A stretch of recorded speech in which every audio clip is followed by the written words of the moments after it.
मंत्री जी, आज आपने बंदी का निरीक्षण किया है, इसके बाद समीक्षा बैठक की है। किस तरह का निरीक्षण में पाया बंदी के निरीक्षण में और विकास कार्यों को लेकर किस तरह के दिशा निर्देश दिए?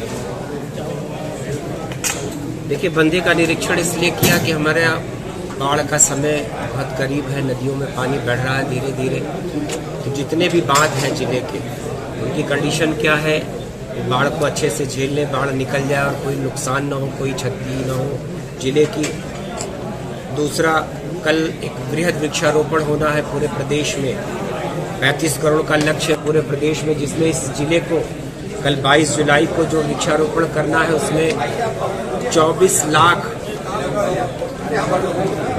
लाख वृक्ष कल एक दिन लगाए जाएंगे। फिर 4 लाख वृक्ष 15 अगस्त को लगाने, दोनों दिन का ये कार्यक्रम हुआ। उसी की तैयारियों की बाबत आज ये समीक्षा बैठक थी।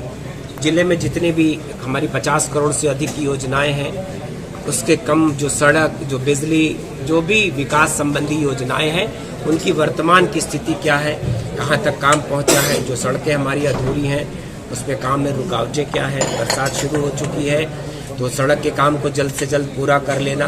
तो इससे तमाम बिजली, पानी, सड़क, आपने देखा कि सारे विभागों के लोग यहाँ उपलब्ध थे, वन के लोग, बिजली विद्युत के लोग, ग्राम विकास के लोग, तो सारे विभागों के लोग, और उनकी वास्तविक स्थिति क्या थी उन सब का आकलन किया गया, उन सब पे बातें की गई।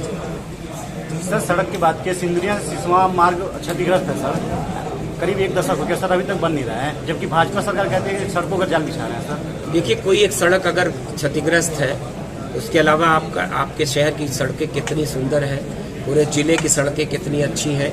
और सड़क अगर कोई खराब है तो ऐसा मतलब नहीं कि उपेक्षा के चलते किसी वजह से अगर रुकी पड़ी है, तो सारी ऐसी योजनाओं पर बात करने के लिए हम सब यहाँ बैठते हैं बार बार। क्षेत्र में दोनों विधायक ही आप भाजपा के हैं, तो ये सड़क तत्काल बनने के लिए आज उस पर चर्चा हुई है, बड़ी विस्तृत चर्चा हुई है। हम सब लोग उस पर बहुत जल्दी, चूंकि बरसात में सड़कें बनेंगी भी तो उसकी लाइफ नहीं होगी, तो इस बरसात के समाप्त होती है उन सड़कों को हम लोग तत्काल संज्ञान लेंगे। मंत्री जी, जिस तरह सीमा है भारत नेपाल सीमा से अवैध तरीके से भारत ने क्या लगता है सुरक्षा की इसमें चूक है? सुरक्षा की चूक कैसे? इतनी बड़ी सीमा है, वो खुली है, भारत और नेपाल की पूरी सीमा, उस पर सीमा सुरक्षा बल के लोग काम करते हैं। और इस बीच में अगर कोई एक इंसान अगर आया है तो उसी की तो जांच हो रही है कि कैसे वो आया है। बहुत बड़ी, आपने देखा होगा कि ये करीब, मुझको लगता है 2,500-3 हजार के करीब ये किलोमीटर की सीमा है, 1786। तो निश्चित ही 1,500 से ज्यादा किलोमीटर की सीमा, खुली सीमा है। गांवों को एक दूसरे आर पार के गांव हैं, तो इनकी लगातार निगरानी की जाती है। और इसी के लिए और भी अच्छे प्रयास हो रहे हैं कि कैसे हम इसकी सीमाओं की सुरक्षा और अच्छे तरीके से करें। एक व्यक्ति अगर ऐसा मिला है तो न जाने कितने व्यक्ति ऐसे होंगे, तो निश्चित ही इस बात के लिए सरकार बहुत जागरूक है। मंत्री जी, क्या कारण थे कि 7 वर्षों तक अभी तक सिंदुरिया सड़क नहीं बन पाई? बस उस सड़क पे हमने बात किया है, उस सड़क को हम प्राथमिकता के आधार पे बहुत जल्द इस बरसात के बाद उस सड़क को लेंगे। हमारे जितने भी आज यहाँ जनप्रतिनिधि, आपने देखा विधायक सिसवा भी बैठे हैं, विधायक पनियरा भी बैठे हैं, विधायक फरिंदा भी बैठे हैं, जिले के सारे अधिकारी यहाँ बैठे हैं। तो हम सब के बैठ के बीच में बात करने का एक विषय पर डिस्कशन होता है, चाहे वो पेंशन हो, चाहे किसान सम्मान निधि हो, चाहे वो बच्चों के संबंधित प्राथमिक विद्यालय से संबंधित कोई योजना हो, माध्यमिक विद्यालय हो, कोई ऐसा विषय नहीं जिस पर हम लोगों ने बड़े विस्तृत विवरण दे के बात करके उस पर डिस्कशन न किया हो। तो मुझको लगता है कि बैठकों का मतलब भी यही है कि हम लोग बैठते हैं और बड़े विस्तृत तरीके से बात करते हैं। मंत्री जी, 2024 का चुनाव आने वाला है और विपक्ष ने अपना नाम इंडिया रखा हुआ है, तो क्या इसका कोई असर भारतीय जनता पार्टी पर पड़ेगा? देखिए, वो नाम कुछ भी रख दें, ये बिखरे हुए लोगों का एक समूह है। जो चुनाव आता है तो ये ऐसे तमाम लोग हैं जो चुनाव में अपना व्यक्तिगत स्वार्थ देखते हुए एकजुट होते हैं। ये स्वार्थी लोगों का एक संगठन है।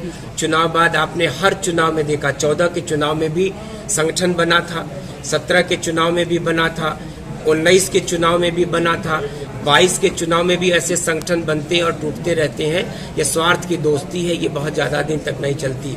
फिर आप देखिएगा 24 का चुनाव होगा, फिर ये अपनी गठरी और अपनी मोटरी लेके सब लोग अपने अपने रास्ते चले। मंत्री जी, जिला अस्पताल में दवाइयों की कमी है और वहाँ पे दलालों का बोलबाला रहता है। आज मैंने देखा है कि बहुत सारी दवाएं, 250 दवाएं जिला स्तरीय अस्पतालों में हैं। 45 दवाएं जो हमारे CSU, जो हमारे वेलनेस सेंटर है, जिसको हम 4 बेडेड हॉस्पिटल मानते हैं, उसमें भी 45 तरह की दवाएं हैं। अगर कोई एक ऐसा अस्पताल है जहां की आपको दवाओं में कमी महसूस हो रही हो तो आप उसको तत्काल दीजिए। यहाँ सीमो बैठी है, मैं उनको अपनी तरफ से दे दूं। मंत्री जी, आपने एक निर्देश दिया था कि इस समय जो बाढ़ का माहौल चल रहा है तो उसमें एक बात और आपसे अधिकारी कहना फोन चाहता उठाएंगे। हूं, जितनी दवाओं की उपलब्धता होती है, कौन दवा किस अस्पताल में कितनी मात्रा में उपलब्ध है, उसकी लिस्ट वहां प्रकाशित रहती है। अगर आपके पास ऐसी कोई लिस्ट चिन्हित हो कि इसमें फला दवा फला दिनों से इस अस्पताल में अगर अनुपलब्ध है, तो अगर आप उपलब्ध कराएं तो मैं समझता हूं कि आप इस काम को करने में और सहूलियत। मंत्री जी, आपने एक और बात कही थी कि सारे अधिकारी फोन उठाएंगे, लेकिन एक्सीएन सिंचाई विभाग के फोन नहीं उठाते हैं। अगर किसी चीज की जानकारी लेगी उन्हें सूचना देनी होगी। आज मैंने किसी व्यक्ति विशेष और किसी विभाग के लिए न कह के सबके लिए कहा है कि हर व्यक्ति फोन उठाएगा। फोन एक कॉमन मैन से लेके जनप्रतिनिधि तक का फोन उठाना और उनकी बात का सहज तरीके से जवाब देना, इस बात की अपील हमने जिले के सारे अधिकारियों से लेकर हर विभाग के लोगों से कहा।